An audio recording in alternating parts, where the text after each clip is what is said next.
ആകാശവാണി. നമസ്കാരം. പ്രത്യേക വാർത്താ ബുള്ളറ്റിൻ വായിക്കുന്നത് തുളസീദാസ് പരമേശ്വരൻ. രാജ്യത്തിന് പ്രഥമ പരിഗണന നൽകിയുള്ള വികസനമാണ് കേന്ദ്ര സർക്കാർ നടപ്പാക്കുന്നതെന്ന് പ്രധാനമന്ത്രി നരേന്ദ്രമോദി. രാഷ്ട്രപതി ദ്രൌപദി മുർമുവിന്റെ അഭിസംബോധനയിന്മേലുള്ള നന്ദിപ്രമേയ ചർച്ചയ്ക്ക് രാജ്യസഭയിൽ മറുപടി പറയുകയായിരുന്നു പ്രധാനമന്ത്രി. രാഷ്ട്രപതിയുടെ അഭിസംബോധനയിന്മേലുള്ള നന്ദിപ്രമേയം പാസാക്കി രാജ്യസഭ ഇന്നത്തേക്ക് പിരിഞ്ഞു. അനധികൃത കുടിയേറ്റക്കാരെന്ന് ചൂണ്ടിക്കാട്ടി ഇന്ത്യൻ പൌരന്മാരെ അമേരിക്കയിൽ നിന്നും മടക്കി അയച്ച വിഷയത്തിൽ വിദേശകാര്യമന്ത്രി എസ് ജയശങ്കർ പാർലമെന്റിന്റെ ഇരുസഭകളിലും പ്രസ്താവന നടത്തി.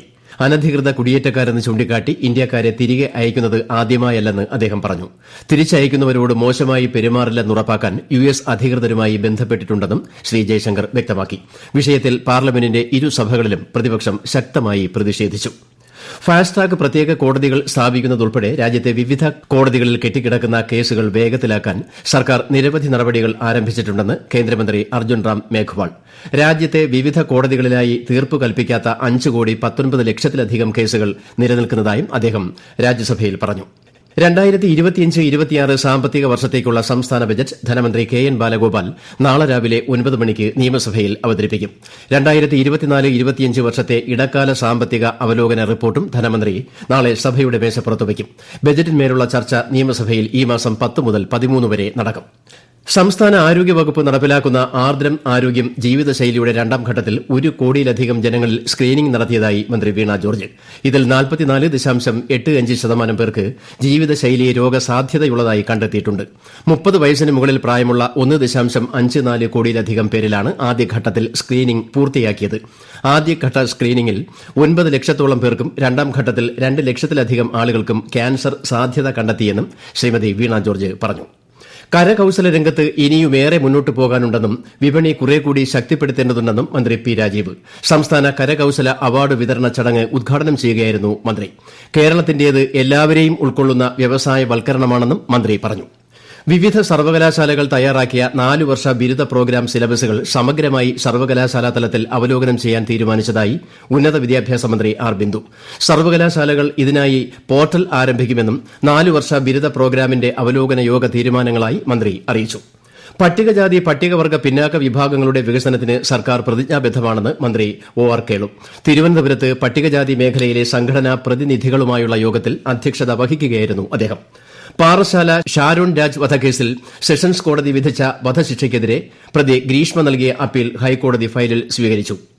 ഗ്രീഷ്മയുടെ അമ്മാവൻ നിർമ്മലകുമാരൻ നായരുടെ ശിക്ഷ നടപ്പിലാക്കുന്നത് ഡിവിഷൻ ബെഞ്ച് താൽക്കാലികമായി തടഞ്ഞു. തെളിവുകൾ നശിപ്പിക്കാൻ ശ്രമിച്ചതിന് ഇയാൾക്ക് 3 വർഷം തടവാണ് നെയ്യാറ്റിൻകര അഡീഷണൽ സെഷൻസ് കോടതി ശിക്ഷ വിധിച്ചത്. വിദ്വേഷ പരാമർശ കേസിൽ മുൻ എംഎൽഎ പി സി ജോർജിന്റെ മുൻകൂർ ജാമ്യാപേക്ഷ കോടതി തള്ളി. ചാനൽ ചർച്ചയ്ക്കിടെ വിദ്വേഷ പരാമർശം നടത്തി എന്ന കേസിലാണ് കോട്ടയം അഡീഷണൽ സെഷൻസ് കോടതി ജാമ്യാപേക്ഷ തള്ളിയത്. കെഎസ്ആർടിസിക്ക് സംസ്ഥാന സർക്കാർ 103 കോടി രൂപയുടെ സഹായം കൂടി അനുവദിച്ചതായി മന്ത്രി കെ എൻ ബാലഗോപാൽ. പെൻഷൻ വിതരണത്തിനായി 73 കോടി രൂപയും മറ്റ് കാര്യങ്ങൾക്കായി 30 കോടി രൂപയുമാണ് അനുവദിച്ചത്. ഈ സാമ്പത്തിക വർഷത്തിൽ ഇതിനകം 1479 കോടി രൂപയാണ് സർക്കാർ കെഎസ്ആർടിസിക്ക് നൽകിയത്. നാഗ്പൂർ ഏകദിനത്തിൽ ഇംഗ്ലണ്ടിനെതിരെ ഇന്ത്യയ്ക്ക് 4 വിക്കറ്റ് ജയം. ടോസ് നേടി ബാറ്റിംഗ് തിരഞ്ഞെടുത്ത ഇംഗ്ലണ്ട് 47.4 ഓവറിൽ 248 റൺസിന് പുറത്തായി. മറുപടി ബാറ്റിംഗിനിറങ്ങിയ ഇന്ത്യ 6 വിക്കറ്റ് നഷ്ടത്തിൽ 251 റൺസ് നേടി. കൊച്ചി കലൂർ സ്റ്റേഡിയത്തിന് സമീപമുള്ള സ്വകാര്യ കഫേയിൽ ഇന്ന് വൈകുന്നേരം സ്റ്റീമർ പൊട്ടിത്തെറിച്ച് ഒരാൾ മരിച്ചു.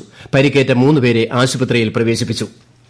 CSR ഫണ്ട് തട്ടിപ്പ് കേസിൽ കോൺഗ്രസ് നേതാവും അഭിഭാഷകയുമായ ലാലി വിൻസെന്റിന്റെ അറസ്റ്റ് ഹൈക്കോടതി തടഞ്ഞു.